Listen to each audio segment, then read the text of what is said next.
মসজিদের উন্নতি কল্পে জালসা। কে তোমাকে মসজিদ উন্নতি করতে বলেছে? মার্বেল পাথর কে বসাতে বলেছে? আল্লাহ বলেছে?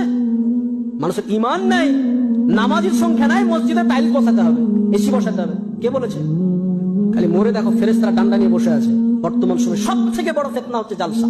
আর জালসাতে যারা মাদ্রাসার কমিটি পক্ষ, দাড়ি চাচা, সুদখোর, বেনামাজি, যার ইসলামের ন্যূনতম ধারণা নেই, তবু বক্তা সিলেক্ট করছে, অমুক বক্তাকে নিয়ে এসো, বিশাল ভাইরাল বক্তা, ওকে নিয়ে আসলে লোক হবে আর আদায় বেশি হবে, আমাদের মাদ্রাসা ভালো চলবে।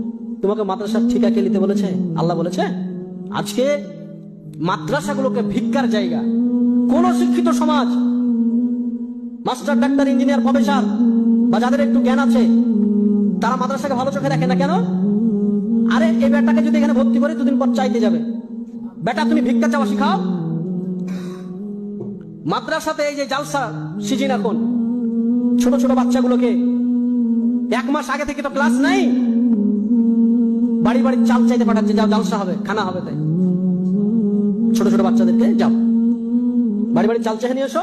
ওই মাদ্রাসার আন্ডারে যতগুলো পাড়া আছে, বাড়ি আছে, সব বাড়ি থেকে চাল চেয়ে নিয়ে আসে মাদ্রাসার তালবিলিমরা। এবার শিক্ষিত সমাজ কোন নজরে দেখবে? আমি তো চাইবো না যে আমার বেটা ওই বাড়ি বাড়ি চেয়ে বেটা, আমি চাইবো নাকি? আমি তো জীবনে চাইবো না। আল্লাহ রাসূল বলছেন উত্তম হাত যেটা দিল এটা হচ্ছে উত্তম, আর যেটা নিল এটা হচ্ছে অরুত্তম। আরে মুসলমানরা তো দেয়, আর তুমি ভিক্ষা করা শিখাচ্ছ।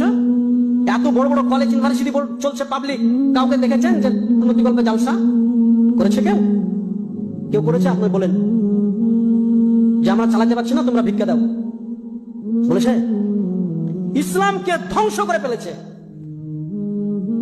এক শ্রেণীর আলেম, এক শ্রেণীর সমাজ। মাদ্রাসা মানে ভিক্ষা করতে হবে, তোমার বেটা পড়বে, তোমাকে পয়সা দিয়ে তোমাকে পড়াতে হবে।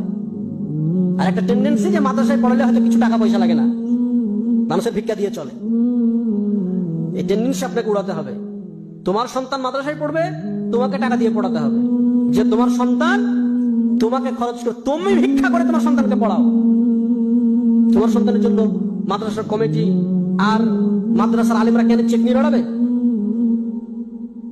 যাও একটা দোকানে গেছে, মৌলভী সাহেব চেক নিয়ে বলছে আমাদের মাদ্রাসাতে দেন, তো ওই দোকানদার বলছে ওইখানে বসেন, ওইখানে বসেন, দিছি।